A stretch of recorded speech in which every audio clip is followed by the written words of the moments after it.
everybody. My name is Byrne. I'm the digital librarian for Hibernia College.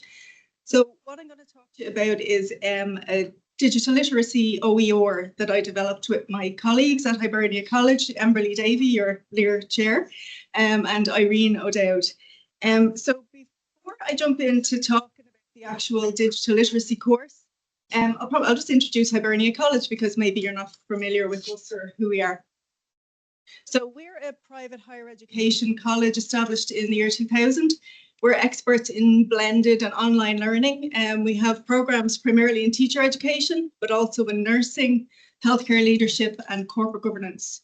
Our library is a fully digital, a fully online library, and the library sits interestingly within the digital learning department in the college, which will be a bit more relevant. Why a course in digital literacy for Hibernia College? Well, the project started in 2023.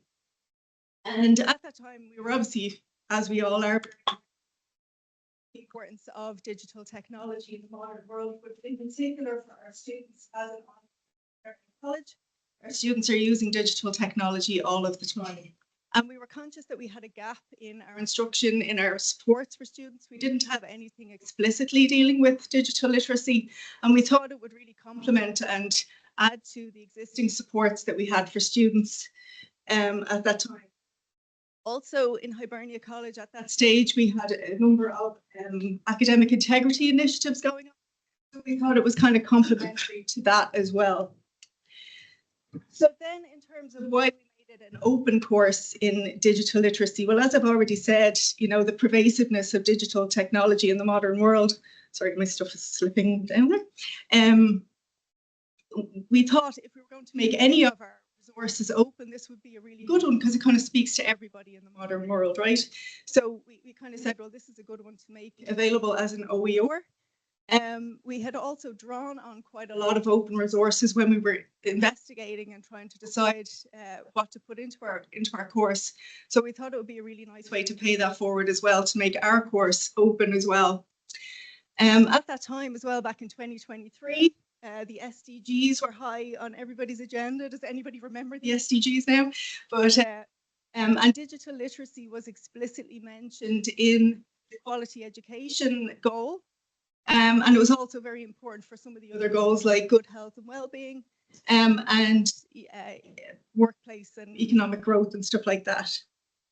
As well as that, then it's also obviously key to digital citizenship.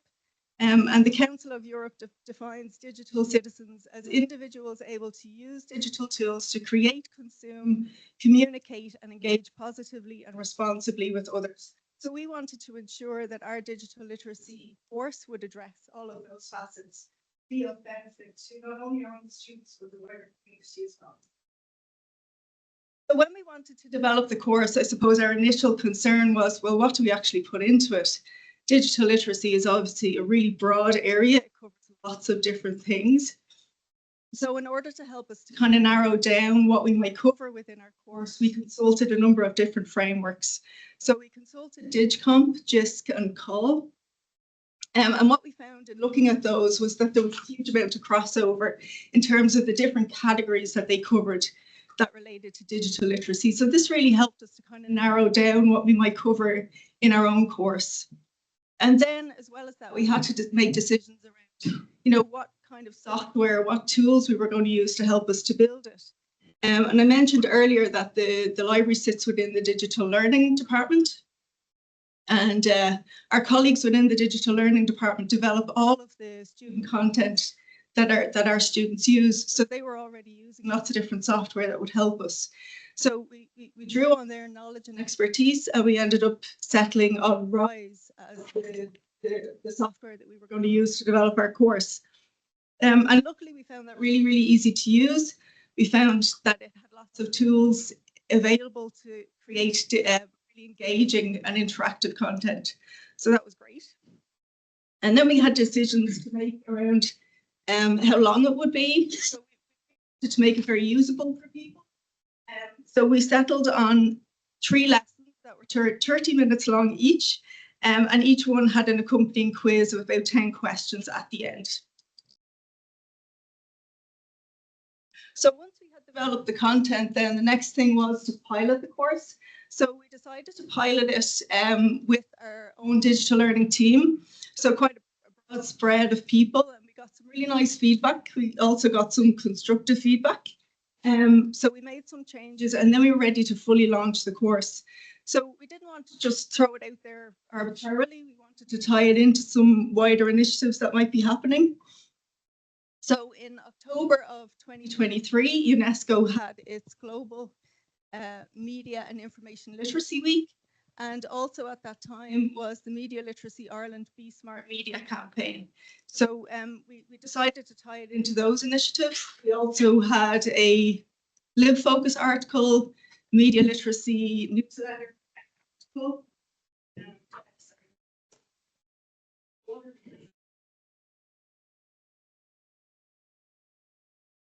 I hear me gulping.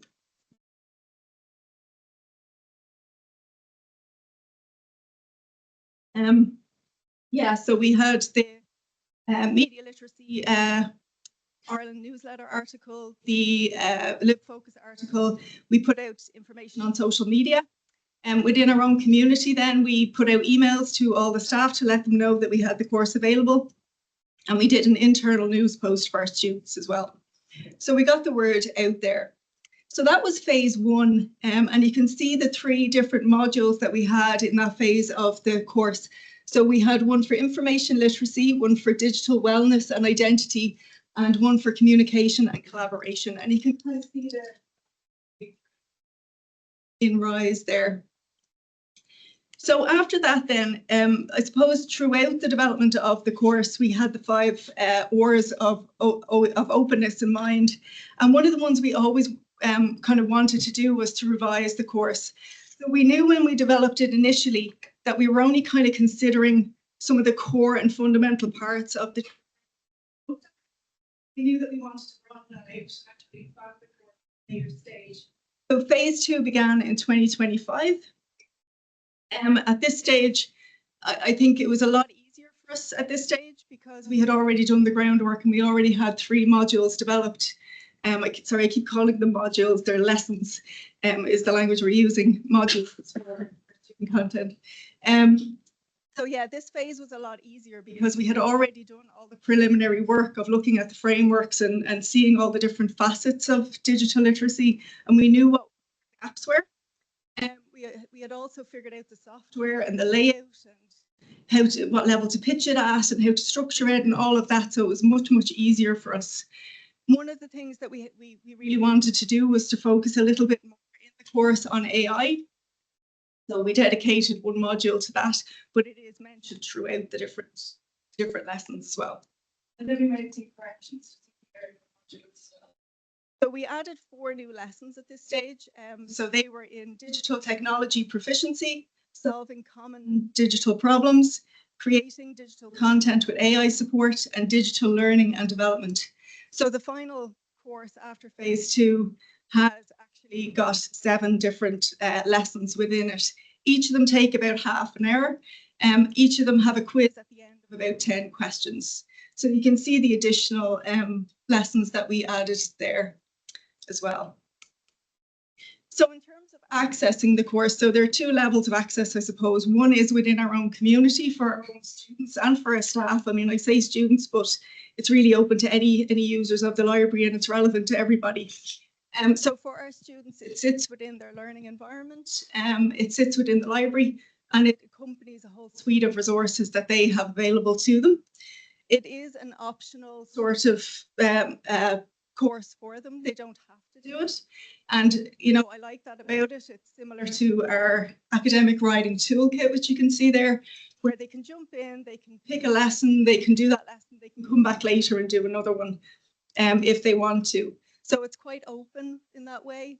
One thing we would love to do moving forward is to perhaps deliver it live, to do maybe some live sessions with students where we do it with them, or have it embedded in modules where it might be relevant as well. So these are kind of future things that we might do.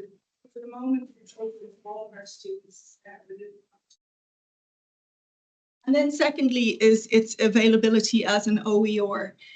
So it sits on our It sits on our digital repository EISC. So luckily myself, Emberly and Irene are also the administrators of the EISC. So we can basically do whatever we want. So we put it up there. It's also on OER Commons. We're very proud of it up on EISC because it's actually, I think it's our second most visited item on the repository, which is really nice. It's obviously popular there. So when you access it on EISC, you get a zip folder, and the idea is that it's for reuse. It's got a CC4 license associated with it. So it's up there for other people to take and to adapt and to reuse as they see fit. So hopefully if you want to have a look at it, you can go ahead and use the QR code. You can download it from EISC and take a look. The way it's configured up there is not really for doing the course, but more for reusing it. You can open files with browser and see it in action. There's the references and contributions. And just to say, you know, you're welcome to just shout if you have any questions, if you want to know anything about it or anything about our process while we were doing it.